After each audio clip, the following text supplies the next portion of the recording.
We are চা লাভার। আমরা শীত, গ্রীষ্ম, বর্ষা কোনো সিজনেই চা খাওয়া বাদ রাখি না।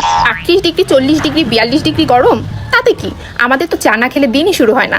উই আর চা লাভার। আমরা যদি জানি কোনো জায়গায় খুব মজার চা পাওয়া যায়, সেখানে 100-200 টাকা রিক্সা ভাড়া দিয়ে হলেও 20 টাকার চাটা খেয়ে আসবে। দুধ চা খাওয়া স্বাস্থ্যের জন্য ভালো না। দুধ চা খেলে গ্যাস্ট্রিকের প্রবলেম হয়। এইসব জ্ঞান থেকে আমাদের কাছ থেকে দূরে থাকো, কারণ আমাদের একবেলা ভাত কম খেলেও চলবে, কিন্তু চা ছাড়া আমাদের দিনই চলবে না। আসলে সত্যি কথা বলতে কি, চা না খেলে মাথাটা কেমন জানি ঘুরতেই থাকে, আর মাথা তো খুলেই না, আর সারাদিন শরীরটা ঝিমঝিম ঝিমঝিম ঝিমঝিম করতেই থাকে। তাহলে কি করবো বলেন তো? চা হচ্ছে আমাদের চা লাভারদের জন্য এক প্রকার ঔষধ, যেটা না খেলে আমরা আসলে চলতে পারি না।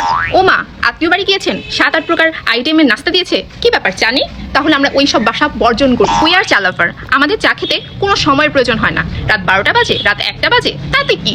আমরা তখনও 1 কাপ কড়া লিকারের দুধ চা খেয়ে মাথাটা ঠান্ডা রাখি। রং চা তো আমার 2 চক্ষের বিষ। রং চা যদি কেউ অফার করে, ওই চাও দেখতে পারি না, আর আমি তার সাথে তাকেও দেখতে পারি না। উই আর চা লাভার। ফ্রিজে মাছ মাংস আছে নাকি তা দেখার আগে যদি আমরা দেখি আমাদের চা পাতি আর গুঁড়া দুধ শেষ হয়ে গেছে, 1 সপ্তাহ আগে থেকে বাজারের লিস্টে সেটা লিখে রাখি। উই আর চা লাভার। ফ্রিজের মাছ মাংস শাকসবজি সব শেষ হয়ে যাক, চা পাতা শেষ হতে দেওয়া যাবেই না। উই আর চা লাভার। এরকম ছোটখাটো কাপের মধ্যে চা, আমাদের এগুলা খেলে কাজ হবে না। আমাদের লাগবে এরকম বিশাল আকৃতির একটা মগ, যেটা ভরে ভরে একদম কড়া লিকারে ঘন দুধে চাটা খাবো। তাহলেই না মাথাটা খুলবে। মন খারাপ, ডিপ্রেশনে আছেন, ভালো লাগছে না, মুড সুইং করছে, 1 কাপ চা খেলে মাথাটা যেন একদম ঠান্ডা হয়ে যায়, ঠিক যেন নবরত্ন তেলের মতো।